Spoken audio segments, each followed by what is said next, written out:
Réalisé par Danny Boyle, c'est qui ce tocard? Un mec qui a jamais dû rien réaliser de bien de sa vie, hein. Franchement, il sort d'où ce gars-là? Je vous ai dit hier qu'il y a eu une panne d'électricité mondiale, au fait?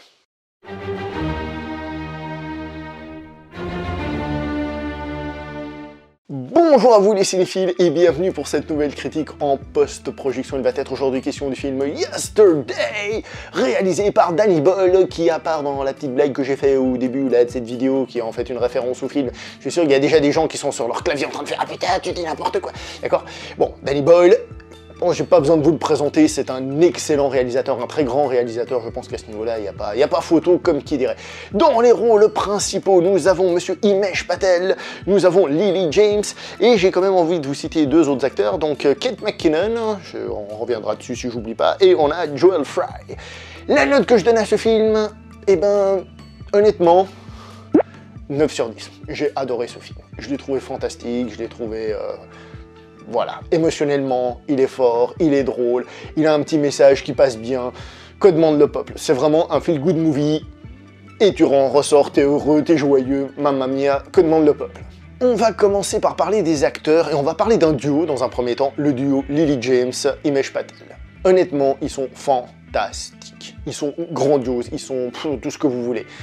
Ils jouent bien, et en plus, ils arrivent à dégager une fraîcheur, quelque chose qui fait que ça fonctionne parfaitement bien avec le film. Ils arrivent à donner une personnalité au film, d'accord? Himesh Patel, il fait ses têtes un peu comme ça, d'halluciner, comme ça. Il fait pas que ça, évidemment, mais ça aide ce personnage, ça aide le film. Lily James, elle est fantastique, elle est fraîche, non pas comme diraient les jeunes, mais elle est fraîche, elle dégage une fraîcheur, quelque chose de pétillant.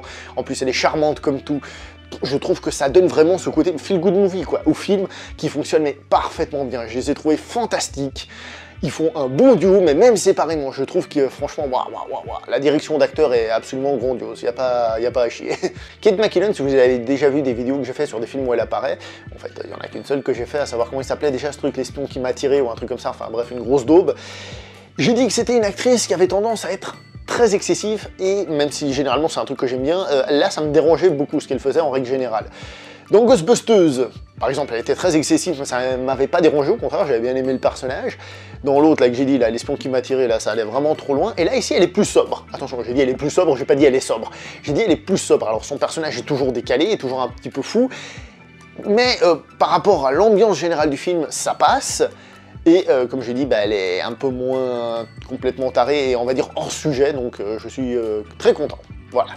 Les acteurs, donc, pour moi, il n'y a pas à dire, c'est très fort et c'est fantastique. La mise en scène, c'est Danny Boyle, c'est vachement bien foutu. Qu'est-ce que je pourrais prendre comme exemple pour vous parler? Par exemple, à un moment donné, je sais plus comment ils appellent ça, le méga meeting ou un truc comme ça, où tu es censé ressentir un malaise, bon alors, c'est fait de manière assez simple, hein. Le personnage est plutôt habillé en blanc, pas que, et tous les autres sont habillés en noir, on sent que lui il est pas bien, on voit un décalage, ça c'est évidemment quelque chose de global. C'est aussi filmé un truc tout bête en champ contre champ, c'est-à-dire tu le vois lui comme ça en train de faire sa tête un peu d'apeuré, puis les autres avec un contre-champ, ce qui fait qu'on voit qu'il y a un décalage, bon ça c'est basique, mais même sur le plan, on voit tous les personnages de la scène, c'est-à-dire le personnage d'Himesh Patel et les autres, on voit qu'il y a un décalage, parce que la mise en scène est faite pour qu'on ressente un certain malaise. Je pense que c'est l'utilisation d'une certaine lentille qui donne une image un petit peu légèrement déformée, comme ça, un peu ovale. Voilà, un truc tout bête, mais très bien fait. Je suis sûr que personne ne va relever cette scène, mais pour montrer comme quoi dans les détails, eh ben c'est là qu'il y a la qualité. Comme on dit, le diable se cache dans les détails. Évidemment, ça c'est qu'un exemple, hein. Le film est très bien réalisé, tout court, pas toujours tape à l'œil, mais franchement, il n'y a pas à dire. Moi je trouve que c'est ultra maîtrisé, hein. Franchement, waouh. Il y a même, au niveau du montage, j'ai trouvé ça ultra maîtrisé. Par exemple, la scène où ils sont dans leur premier studio à faire de la musique, le moment où ça s'accélère, où on coupe avec les trains qui passent, bah, il n'y a qu'à voir le montage, il est dynamique, et justement, ça donne ce côté joyeux, ce côté festif. Non, franchement, c'est waouh, waouh. Un autre petit exemple tout con, le titre apparaît, d'accord, le titre du film, et c'est un dessin, hein, c'est un dessin qu'on a sur l'écran, et la transition avec le monde réel, il y a un truc qui fait la transition, je ne veux pas vous dire, mais c'est fantastique, non, sérieusement, le film est merveilleusement bien réalisé, on n'en doutait pas, on va dire, enfin moi j'en doutais pas, hein. Danny Boyle c'est un réalisateur que j'aime beaucoup, et encore une fois, il prouve qu'il est très très bon. Il est très très bon parce qu'il arrive aussi à faire passer les choses importantes que sont l'émotion ou le rire. D'accord? Parce que le film est très drôle, d'ailleurs, il a beaucoup de rythme au niveau de ses blagues, elles s'enchaînent assez rapidement, et on rigole. Alors on rigole peut-être pas des fous rires infinis, mais on a vraiment un rire qui nous prend et qui nous emmène tout le long du film, qui nous lâche pas. L'émotion aussi fonctionne bien. Je pense à la première scène, on va dire, comment dire ça, pas romantique, ouais, la première scène charnelle, on va rester un peu vague. On voit d'ailleurs dans la réalisation que d'un coup ça se pose, ça crée un cadre particulier, au bout d'un moment il y a une télévision qui donne un fond blanc, et on se retrouve à un moment donné de la scène avec ce fond blanc, j'essaie de rester vague tout en expliquant, c'est un peu compliqué, qui fait ressortir vraiment quelque chose. Bref, la réalisation est excellente, voilà, je vais pas tourner autour du pot, à ce niveau-là, c'est parfait. Le scénario du film est intéressant sur plusieurs points. Tout d'abord parce que, si vous avez vu la bande-annonce, vous voyez qu'il y a un bug dans notre univers, on va dire, et qu'il se passe quelque chose. Première chose très intéressante, c'est que ce bug, il n'est pas parfait. Il y a d'autres bugs qui accompagnent ce bug-là, et j'ai trouvé ça assez rigolo, justement. C'est pas le bug parfait à un monde sans fin, où le mec, il a sa journée qui se répète, et puis c'est le seul à être complètement largué. Non, il y a d'autres bugs, là, il y a d'autres choses qui ont disparu. C'est assez rigolo à voir. Comme je disais, le film, il a beaucoup d'humour qui fonctionne bien, la salle rigolait bien, je dis pas qu'on rigole à fond la caisse, mais franchement, ça nous accompagne, ça... Moi, j'ai beaucoup aimé. Les scènes d'émotion, elles fonctionnent parfaitement bien, en ce qui me concerne, hein. Quand elles sont là, elles sont fortes. Que demande le peuple? Alors, si on enlève le côté émotion, on prend le film avec du recul, on essaye d'analyser ça un peu froidement, on peut voir qu'il y a certaines facilités. Par exemple, la toute fin du film, j'ai trouvé qu'il y avait quelques facilités là-dedans, hein. Ça m'a pas dérangé le moins du monde, hein, je tiens quand même à le préciser, mais tu les vois quand même, tu vois.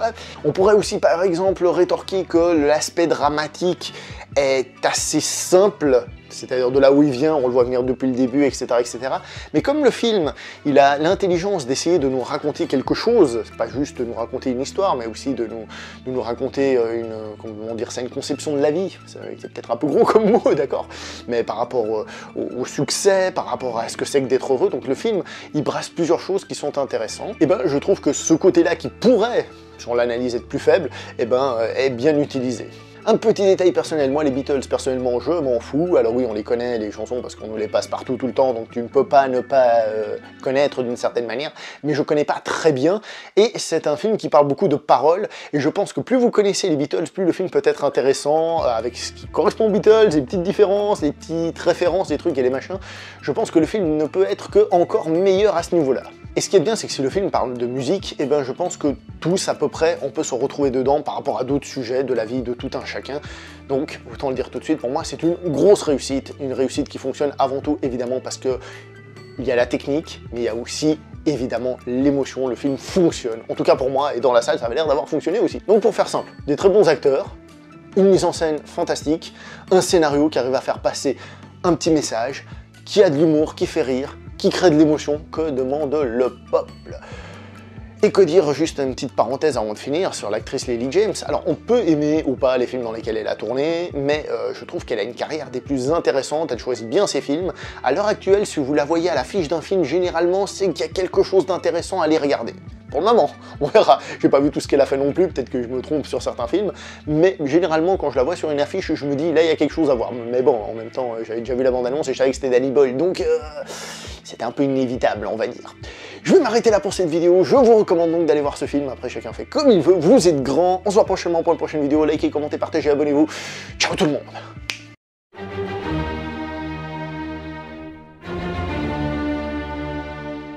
Et pour finir, on va chanter une chanson, évidemment, hein, mais on va pas chanter les Beatles. Je vais chanter quelque chose qui est lié aux Beatles, parce que c'est une phrase que j'aime bien. You may say I'm a dreamer, but I'm not the only one. Merci.